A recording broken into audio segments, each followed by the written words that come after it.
Tatlong sospek kabilang ang dating miyembro ng media arestado sa pagbebenta ng baril sa Makati City.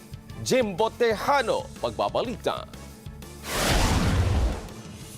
Arestado ang tatlong lalaking ito makarang mahulog sa ikinasang bypass operation ng SPD Special Operation Unit sa Kalayaan Avenue, Barangay Guadalupe Nuevo, Makati City, pasado alas 9 kagabi.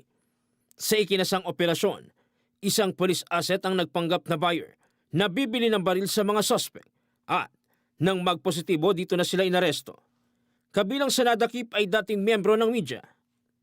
Batay sa impormasyon, mahigit isang buwang isinailalim sa surveillance ang galaw ng mga suspect na sinasabing gunrunner umano sa buong National Capital Region at kalapit probinsya gaya ng Cavite.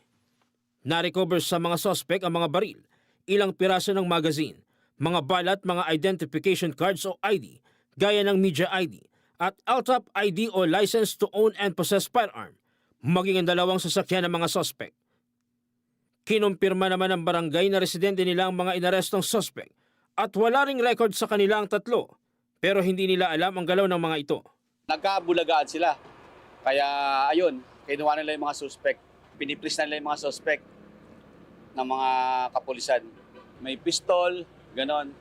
Tapos meron ding mahaba, sa mga bala, mga magazine. So far yun lang ang nakita ko. Patuloy ang investigasyon ng otoridad sa tatlong suspect kung nasangkot na ang mga ito sa ibang krimen sa Metro Manila at inaalam kung saan ang galing ang mga baril.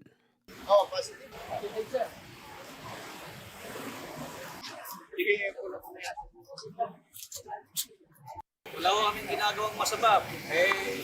Nagtataka ba't parang nagkaroon ng granada, never pa ako nakakita at nakahawak.